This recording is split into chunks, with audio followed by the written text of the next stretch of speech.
Amén. Bien. Llegamos al cierre entonces de la carta de Juan, de la primera carta de Juan. Un cierre, si usted lo observa, que es bastante inusual, porque no parece despedirse como generalmente se acostumbra a despedirse uno en la carta. No envía saludos a nadie, tampoco como hace Pablo en muchas de sus cartas, no hay un cierre con doxología, es decir, con alabanzas o algo parecido. Sin embargo, es un cierre poderoso, es un cierre lleno de amor y sobre todo acentuando la certidumbre de los beneficios de la vida eterna de este lado de la gloria. Para despedirse Juan, o para cerrar, Juan emplea 9 versículos, del versículo 13 al versículo 21, y de 9 versos, en 7 ocasiones, él conjuga el verbo saber en esta sección. Por la manera como inicia esta sección que vamos a estar meditando, podemos notar el amor y la preocupación genuina de Juan por la iglesia, que a su vez es una preocupación inspirada por el mismo amor que Dios tiene por su iglesia. Si usted ha estado con nosotros desde el principio, sabrá que conforme fuimos exponiendo la carta, nos fuimos percatando lo dura que es la carta. Y es que la verdad en sí misma es dura, la verdad incomoda, la verdad agita, la verdad nos zarandea. Las imágenes que Juan emplea no dan margen a la inseguridad. Su bosquejo fue cada vez más profundo y serio al respecto de determinar o dar evidencias para determinar quién es y quién no es un verdadero cristiano. Es verdad que posiblemente encontramos lapsos de enojo en la carta, pero es un enojo santo. Un enojo contra aquellos falsos maestros, un enojo contra aquellos falsos profetas, contra aquellas falsas enseñanzas. Es un enojo provocado por el celo, por el nombre, la gloria de Dios y el amor por la iglesia. Para muchos de nosotros la palabra fue quizás como Juan cuando lo describe en Apocalipsis, fue dulce a nuestro paladar, pero en nuestras entrañas fue amargo. Y Juan sabe que sus palabras han sido duras, pero no son sus palabras. Juan no ha hablado en su autoridad, sino en la de Dios, inspirado por el Espíritu Santo. Muchas de estas palabras él las oyó primeramente directamente de Jesús mientras nuestro Señor ministraba en la tierra. Y ciertamente para Juan también fue muy duro asimilar. Juan posiblemente trae en varias ocasiones a la memoria aquel evento que él mismo registra en su Evangelio, capítulo 6, verso 60, cuando muchos discípulos al oír a Jesús dicen: dura es esta palabra, ¿quién la puede resistir? Y habiendo dicho eso, muchos dejaron a Jesús. Juan conoce lo amarga que puede ser la palabra, lo dura que puede ser la palabra. Y sabiendo esto, él da una explicación amorosa del por qué ha escrito lo que ha escrito. A manera general, la carta fue escrita, dice aquí, para que sepan que tienen vida eterna. Estas cosas os he escrito para que sepan que tienen vida eterna y para que creáis en el nombre del Hijo de Dios.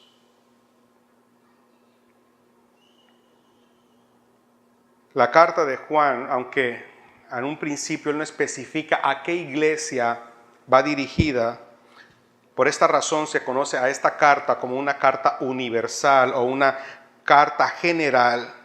Juan dice que la carta en cierta manera conlleva algo de exclusividad. Esta carta está en cierta manera dirigida de manera exclusiva. Y aquí dice para quiénes. Dice para ustedes. ¿Quiénes ustedes? Los que creen en el Hijo de Dios.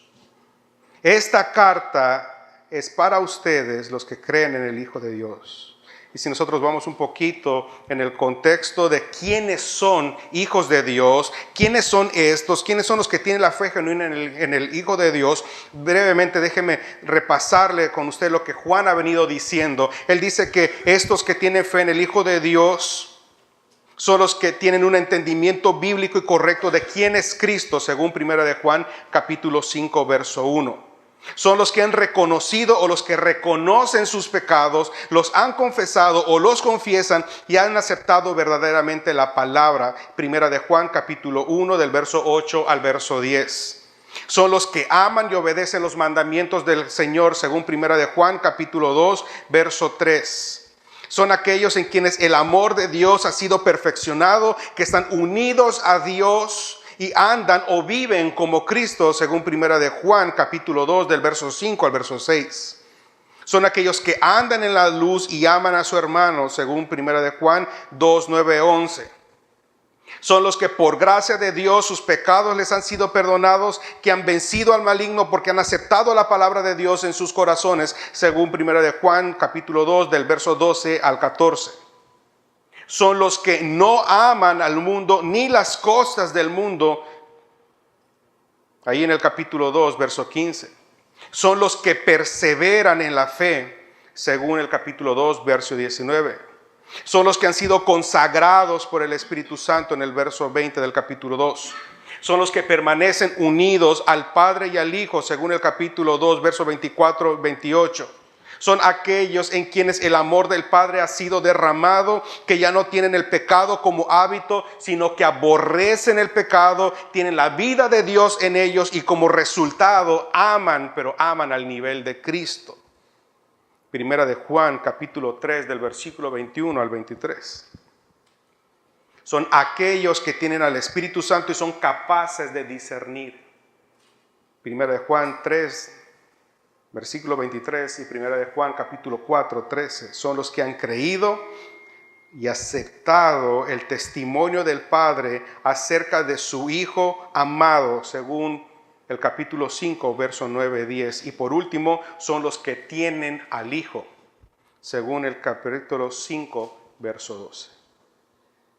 Todos estas, a ustedes que se caracterizan por todo lo anterior que he venido describiendo, quiero que tengan la seguridad, la certeza que poseen vida eterna. Poseen una comunión, una unión permanente y perdurable, sin límite de tiempo y espacio, una comunión real y significativa. La vida de Dios en ustedes, una vida que tiene efectos en este lado de la eternidad. En el versículo 12 él dice que el que tiene el Hijo tiene la vida. Lo que está diciendo es que nuestra salvación descansa en Cristo, no en nuestro desempeño. Descansa en Cristo, no en mis obras. Si dependiera de ustedes, ciertamente no tendrían ninguna seguridad de vida eterna. Un buen día, cuando todo va bien, sientes que eres salvo. Pero aquellos días cuando todo parece mal, no tienes seguridad. Pero si depende de la obra y mérito de Cristo, entonces puedes estar seguro que tu salvación es firme y veraz y segura. Amén. Si dependiera de ti, no puede ser vida eterna. Porque el término eternidad implica que no tiene fin, es algo inalterable y que no se puede interrumpir. Pero todos los días pecamos. Si de nosotros dependiera, en ese momento perderíamos la seguridad de salvación y dejaría de ser eterna. Pero gracias a Dios que descansa en el mérito y en la obra de Cristo Jesús. La vida eterna no descansa en nosotros, descansa en la obra y méritos de Cristo. Pero Santiago dijo lo siguiente: la fe sin obras es muerta. Es decir, la fe es algo que ocurre en el interior, pero tiene efectos en el exterior. Y la fe es algo que viene en el interior, pero tiene resultados visibles, efectos visibles en la conducta y carácter de la persona. Por eso les escribo, dice Juan, Porque al presentar y explicar las evidencias de una verdadera fe, ustedes puedan tener la seguridad de que verdaderamente han creído en el Hijo de Dios y por lo tanto tienen vida eterna. Esto es a modo general de la carta, pero en un modo más particular, cuando Juan dice, he escrito a ustedes estas cosas, Juan se está refiriendo a lo que acaba de escribir inmediatamente acerca del testimonio del Padre en los versículos que analizamos la semana pasada. Es decir, lo que él está diciendo, les he escrito o les he hablado del testimonio de Dios para ustedes y en ustedes. Les he escrito a ustedes que han creído en el testimonio de Dios a favor de Cristo para que sepan que son partícipes de la vida eterna. Y no solo para que crean, sino para que sigan creyendo o continúen, perseveren creyendo en el nombre del Hijo de Dios. Habiendo dicho esto, déjeme explicarle o decirle que la vida eterna tiene privilegios, los cuales son, y esto es importante entenderlo, única y exclusivamente para los hijos de Dios. Repito, la vida eterna tiene privilegios, los cuales son única y exclusivamente para los hijos de Dios. El diccionario define privilegio como la ventaja exclusiva y especial que goza a alguien y que le ha sido otorgada por alguien superior. Cuando piensa en privilegios, ¿qué viene a su mente? Posiblemente piensa en los beneficios que le otorga la membresía en un banco o en alguna de estas grandes tiendas, como no tener que hacer largas filas, o acceso a artículos exclusivos o descuentos en los precios. O tal vez se puede imaginar el privilegio de tener o conocer a alguien de prestigio. Ahora, si esto es considerado un privilegio, en nada se compara con el privilegio de ser hecho hijo de Dios. Juan capítulo 1, verso 12, dice lo siguiente: a los que le recibieron, a los que creen en su nombre, les dio potestad, es decir, les dio el derecho, el privilegio, la ventaja exclusiva y especial de ser hechos hijos de Dios. Efesios capítulo 2, verso 8 dice, por gracia son salvos por medio de la fe. Y esto, entre paréntesis, es decir, la fe, el creer no es de ustedes, es un regalo, es un don exclusivo y especial de Dios para ustedes. Amados, somos hijos de Dios por el enorme privilegio de que Dios se haya encarnado y se haya acercado a nosotros en la persona de Cristo. No merecíamos nada más que el castigo por nuestros pecados. Éramos indignos y separados de la gloria de Dios.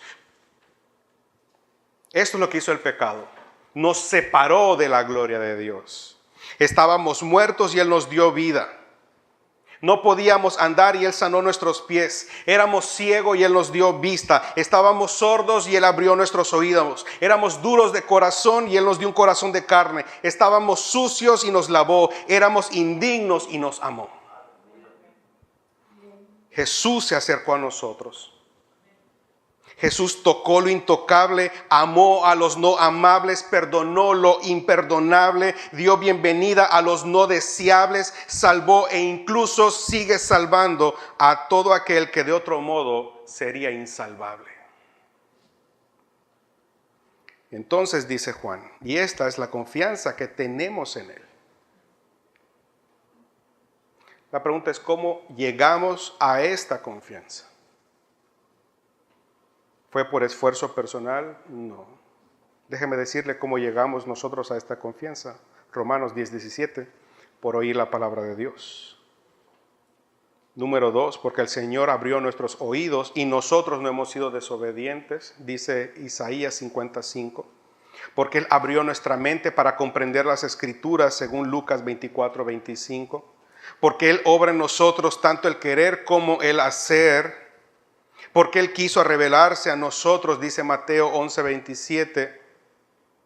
Porque le hemos ido conociendo más y más, según Jeremías capítulo 9, versículos 23 y 24.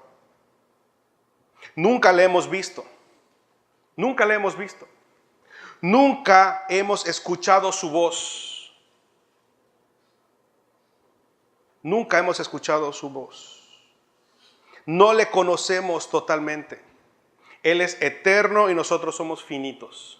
Él es ilimitado y nosotros somos efímeros. Sin embargo, nuestra fe y amor por Dios se ha hecho cada vez más y más fuerte.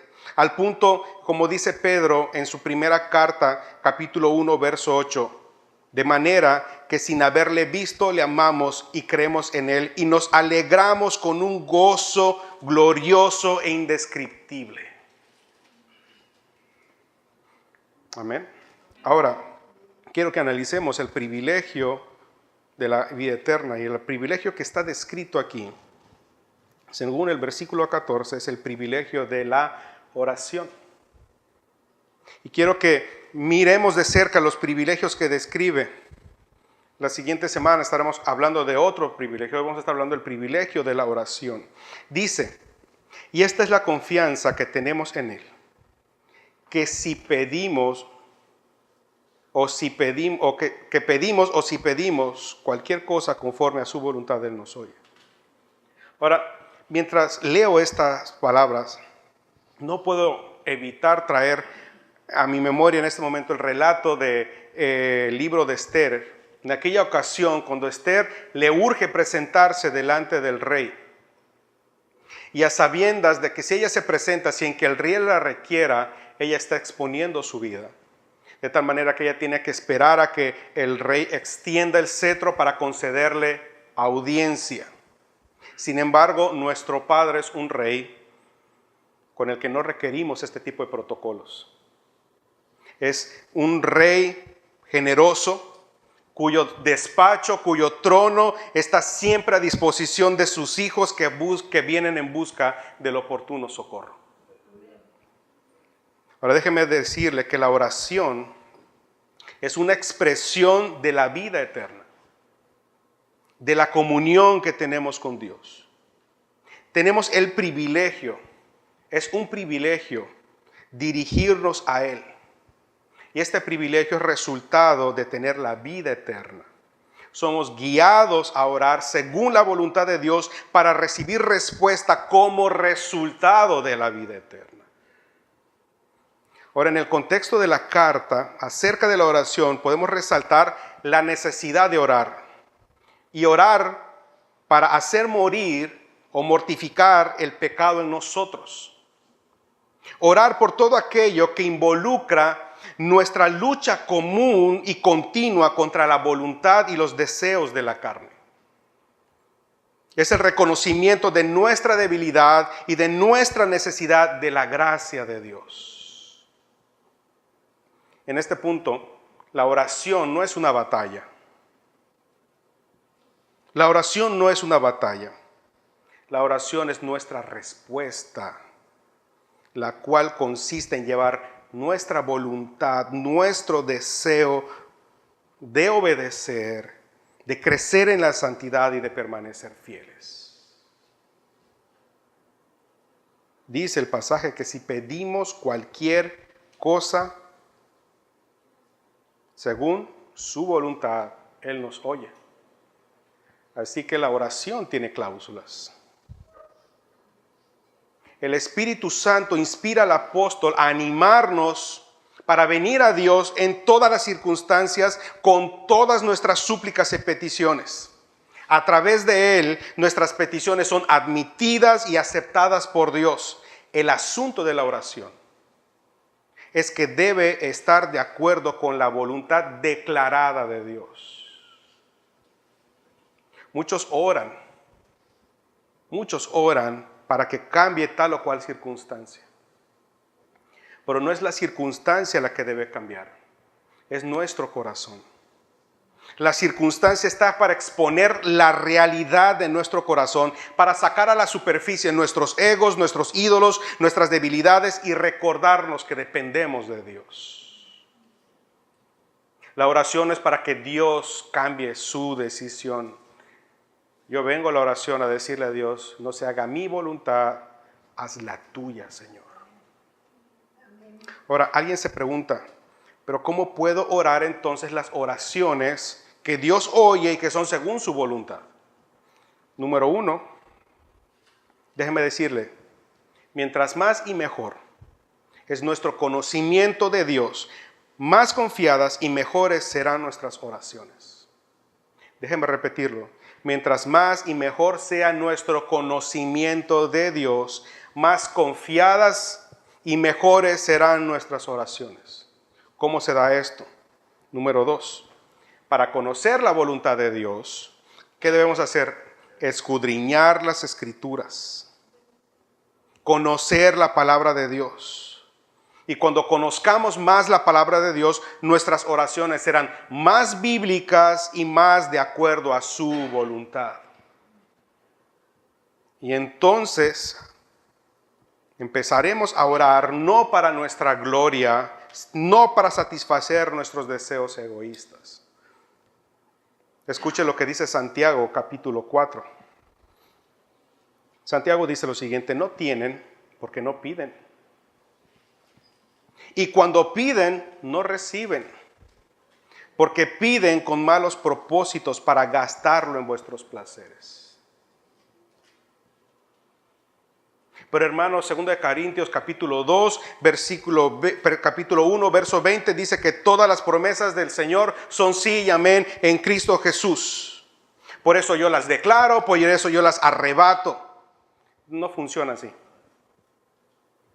Es verdad, son sí y amén en Cristo Jesús, pero son para la gloria de Dios.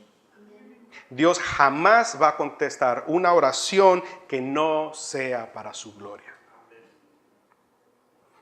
La oración no está para satisfacer mi gloria, está para satisfacer la gloria de Dios.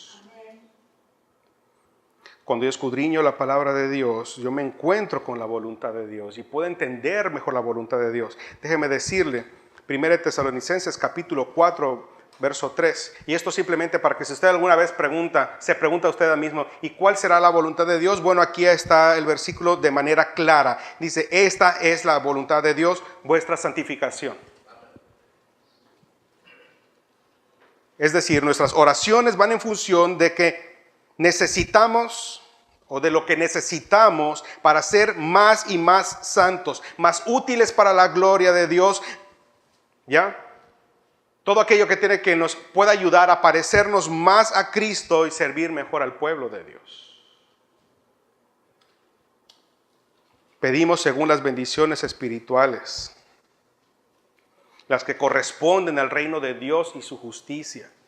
Las eternas, porque ahí están nuestros ojos, nuestros deseos, ahí están en lo eterno. Dios solo escucha y responde las oraciones que son dichas conforme a su corazón y para su gloria. Qué privilegio entonces tener la palabra de Dios, poderla comprender a través de la ayuda del Espíritu Santo, de manera que yo pueda ir a la presencia de Dios y poder orar las oraciones que Él quiere escuchar y que Él va a responder.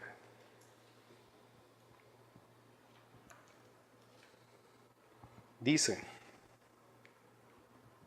que esta vida eterna, esta vida con Cristo, nos ha concedido la mente de Cristo. Eso dice Pablo. Tenemos la mente de Cristo. La vida eterna, esta vida de Cristo en nosotros nos ha concedido la mente de Cristo, de manera que podemos pensar, desear, preferir lo de Cristo y alinear nuestra voluntad a la voluntad de Cristo. La oración de un hijo verdadero de Dios, de un cristiano verdadero, es preferir por encima de todo lo espiritual. Un verdadero cristiano ora por encima de todo lo espiritual. No estoy diciendo que no ora por otras cosas físicas, pero va orando, prefiriendo por encima de todo lo espiritual. El carnal solo pide para la carne, pero el espiritual acomoda todo a lo espiritual. Y ahora aquí en este plano hay muchos cristianos que oran. Y lo hacen no porque lo consideren un privilegio que se les permita acercarse a Dios, Lo oran porque es su deber, porque es su obligación.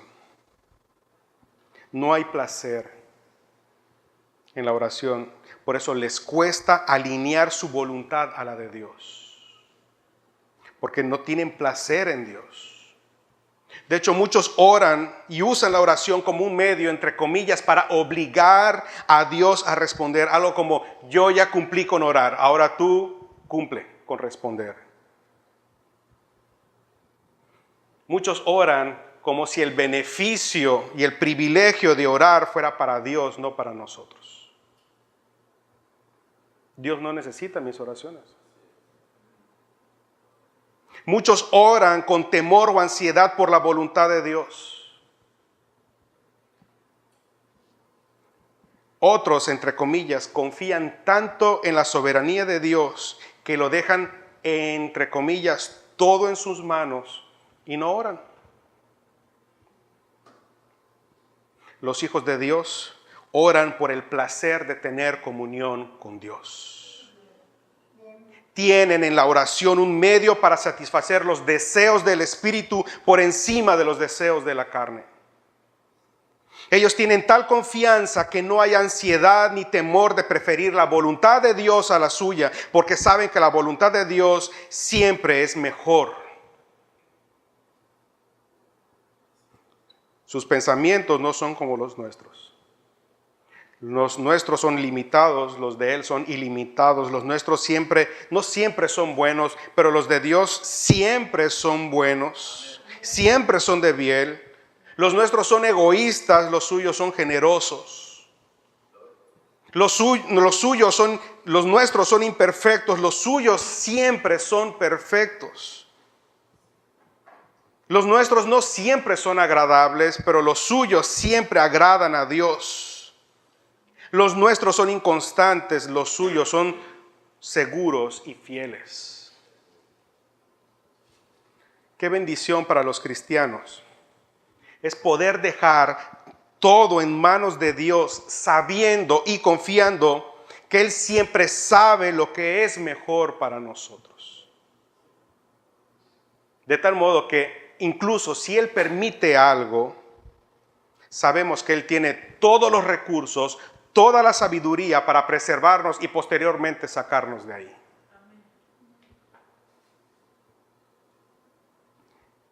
Pero el confiar, y entre comillas digo, confiar a tal punto de que no oremos, eso no es fe. Más que fe, es parecido a una tentación a relajarnos en la oración ferviente. Relajarse en la oración ferviente, pero recordemos las palabras de nuestro Señor a los discípulos: velad y orad para que no caigan en la tentación. Así que aunque usted realmente confíe en la soberanía de Dios, en la fidelidad de Dios, por el puro placer y el privilegio que tiene de orar, acérquese a Dios. Ahora, como hijos de Dios y poseedores de la vida eterna, de esta comunión ininterrumpida por tiempo y espacio, más que un deber, es nuestro placer y privilegio. Podemos acercarnos confiadamente al Padre, orar, pedir, rogar las veces que queramos, las veces que podamos, que necesitemos. No requerimos un momento determinado, no requerimos un lugar específico. Dios no tiene horario de atención a clientes. No somos clientes, somos hijos de Dios. Él no se cansa, Él no se molesta, Él no siente que le interrumpen. Todo lo contrario, dice la palabra de Dios que Él se deleita en la oración de sus hijos. Dice 1 Pedro, capítulo 3, verso 12. Porque los ojos del Señor están sobre los justos y sus oídos atentos a sus oraciones.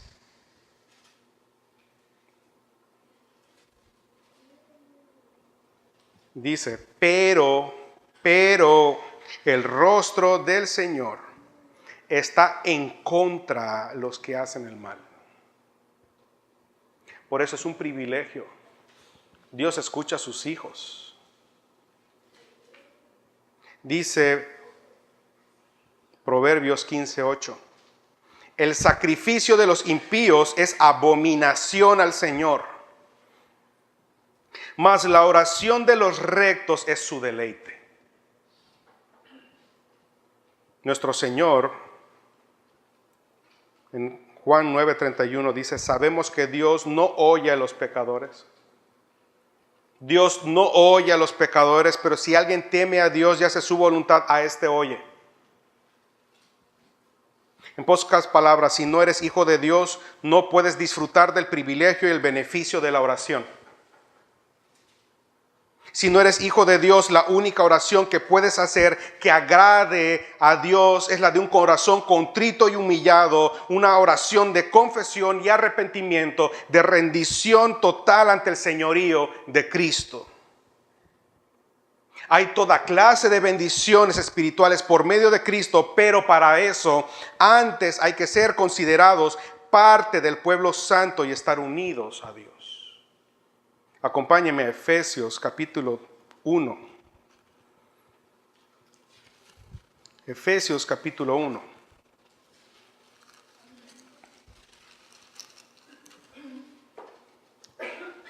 Del verso 1 al verso 3. Dice Pablo, apóstol de Jesucristo, por la voluntad de Dios. Escucha, ¿a quiénes? A los santos y fieles en Cristo que están en Éfeso. Gracia y paz a quienes, a ustedes, a vosotros, de quien, de nuestro Señor, de nuestro Padre y del Señor Jesucristo. Y escucha lo que dice el 3. Bendito sea el Dios y Padre de nuestro Señor Jesucristo, que nos bendijo con toda bendición espiritual en los lugares celestiales. En Cristo. Bendito y sea el Dios y Padre de nuestro Señor Jesucristo, nos bendijo a quienes, a los santos y fieles en Cristo Jesús que están unidos a Dios. Amén. Esta vida eterna implica que todo hijo de Dios tiene al Espíritu Santo y son guiados por Él, de manera que el Espíritu Santo, déjame decirte, nunca te guiará a orar por los deseos de la carne. Nunca.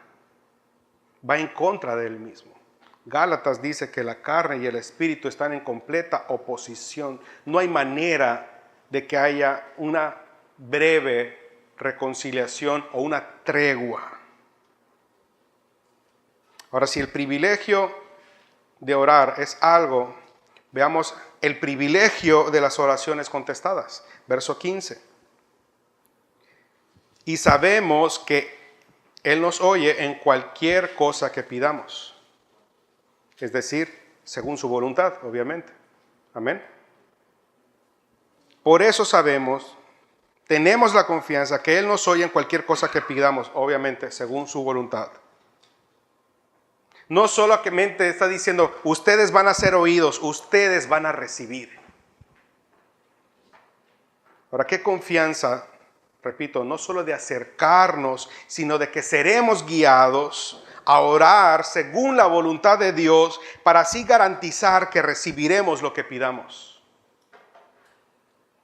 Y no solo eso, la confianza de que eso que pediré según la voluntad de Dios, déjame decirle, aún antes de pedirlo al Padre, el Padre ya lo autorizó.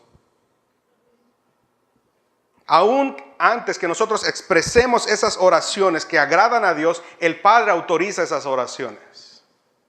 Porque antes de orar, habremos propuesto en nuestro corazón entender y humillarnos delante de Dios. Escucha el ejemplo de Daniel, capítulo 10, verso 12. Un ángel hablando a Daniel le dice, entonces me dijo, este es el ángel, no temas, Daniel, porque desde el primer día en que te propusiste en tu corazón entender y humillarte delante de tu Dios, fueron oídas tus palabras, y a causa de tus palabras he venido. Isaías 65, 24 dice, y sucederá que antes que ellos clamen, yo responderé. Aún estarán hablando y yo ya habré oído.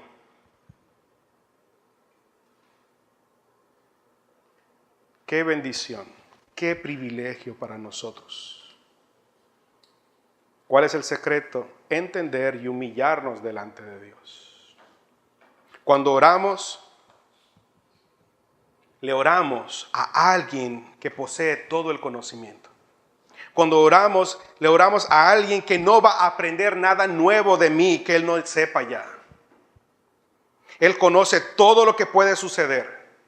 Él conoce todo lo que se puede conocer, incluyendo todo lo que tengo en mi cabeza, incluyendo todo lo que hay en mi corazón. Él ya sabe lo que tengo que decirle antes que yo lo diga. Y Él ya sabe qué va a hacer antes de que Él haga las cosas. Solo Dios conoce el final desde el principio. Su conocimiento es soberano porque Él es soberano. Su conocimiento es perfecto, su conocimiento es inalterable. Déjeme decirle, Dios no tiene un plan de emergencia, nunca. Dios no necesita planes de emergencia. Él siempre está en control de todas las cosas. Ahora, la realidad es que no siempre sabemos orar como es debido. No siempre. Pero esto no debe ser causa de ansiedad, ni de temor, ni desconfianza. Escuche esta bendición en Romanos 8, versos 26 y 27. El Espíritu Santo, nos ayuda en nuestra debilidad. Amén. Porque no sabemos orar como debiéramos. Pero el Espíritu mismo, el mismo que nos guía a orar las oraciones que Dios escucha y responde, el mismo que nos guía toda verdad, Él mismo intercede por nosotros con gemidos indecibles. Y aquel que escudriña los corazones, este es Dios Padre, sabe cuál es el sentir del Espíritu. Porque Él intercede por los santos, escuche, Él intercede por los santos conforme a la voluntad de Dios. A lo mejor usted no sabe siempre, o no siempre va a poder orar, tener el conocimiento de orar según la voluntad de Dios, pero el Espíritu Santo va a orar e interceder por usted según la voluntad de Dios. De manera que aunque usted no puede expresar las oraciones de manera correcta, Dios conoce el sentir y las responde. ¡Qué bendición! ¡Qué bendición! Cuando pedimos conforme a la voluntad de Dios, cuando oramos las promesas de Dios, tenemos esta confianza y por lo tanto oramos no con una fe temerosa, sino con una fe genuina y precisa. Escuche lo que dice. Y sabemos que Él nos oye en cualquier cosa que pidamos. Sabemos que tenemos las peticiones que le hayamos hecho. Yo tengo que llegar al Señor con peticiones específicas, oraciones específicas basadas en la palabra de Dios. Amén. Por cada petición que usted haga, por cada petición que yo debería colocar en mi mente y en mi boca y preguntarme, ¿qué razón tengo para pensar que Dios va a contestar esto que voy a pedir? Antes de yo simplemente decir una oración, ¿qué razón tengo yo para pensar que esto que voy a decir Dios lo va a responder? ¿Va conforme a su voluntad? ¿Va conforme a su gloria? ¿Qué estoy buscando de esto? Amén. Las oraciones más poderosas en la Biblia no siempre se basan, o nunca se basan, mejor dicho, en un sentir que yo tenga. Las oraciones más poderosas en la Biblia siempre son las que se basan en el entendimiento, escuche, de la voluntad de Dios. De la voluntad de Dios. Y aquella persona va a pedir que se realice la voluntad de Dios. Ahora puede ser que usted se moleste cuando alguien o su hijo o alguien nos dice, tú prometiste esto, cúmplemelo. Me dijiste que me ibas a llevar, cúmplemelo. Y está el niño y el papá se altera, se molesta. Dios no le pasa esto. Él se deleita, le agrada que sus hijos estén pidiendo, porque eso muestra que nuestra voluntad está alineada a la voluntad de Dios, que nuestra voluntad está alineada a la de suya, que nosotros reconocemos que dependemos de Él y que estamos tomando su palabra en serio. Amén. Sabemos que tenemos las peticiones que le hayamos hecho. Acerca de la oración, en manera de cierre, quiero citarles unas palabras de uno de mis personajes favoritos. Es Juan Bunyan, el escritor del Progreso del Peregrino. Y acerca de la oración, él dice lo siguiente. Dice, orar es derramar de modo sincero, consciente y afectuoso el corazón ante Dios por medio de Cristo en el poder y con la ayuda del Espíritu Santo. Buscando las cosas que Dios ya ha prometido, orando las que son conforme a su palabra para bien de su iglesia, con una total sumisión a su voluntad. Dice, el ingrediente principal es derramar de modo sincero el alma ante Dios. David de este tema testifica, lo leímos hoy en el Salmo 66, versos 17 y 18. A él clamé con mi boca y ensalzado fue con mi lengua. Si en mi corazón hubiese yo mirado al pecado, a la iniquidad, el Señor ciertamente no me habría escuchado. Él derrama de manera sincera su alma ante Dios. Y dice Juan Bunyan, concluiré este discurso con los siguientes consejos para el pueblo de Dios. Dice, cree tan cierto como estás en los caminos de Dios, que encontrarás tentaciones. Cree que tan pronto tú estés en los caminos de Dios vas a encontrar tentaciones, pero número 2, espéralas desde el primer día de tu entrada en la congregación de Cristo. Pero antes que lleguen y cuando lleguen, ruega a Dios que te guíe y ayude a superarlas. Número 3, vigila cuidadosamente tu propio corazón, que no te engañe en contra de las evidencias de la vida eterna, ni en tu andar con Dios en este mundo.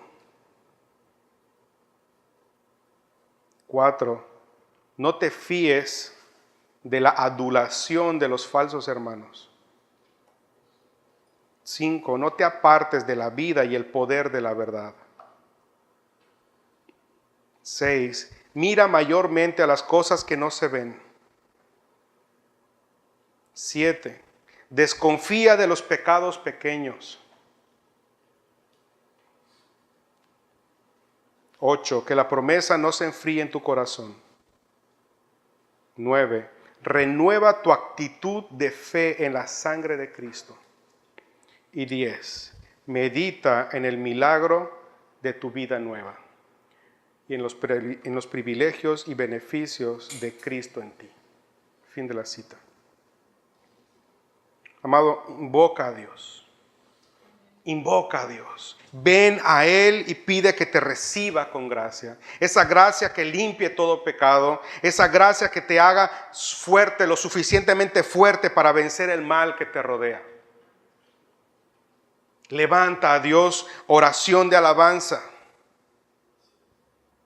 Porque has recibido el más grande de las bendiciones, la salvación de tu alma. Has sido acepto en el amado, por quien tienes amplia y generosa entrada las veces que quieras, 24 días, 365 días del año ante el trono de la gracia y la seguridad de que todo lo que pidas según su voluntad la vas a recibir. Amén.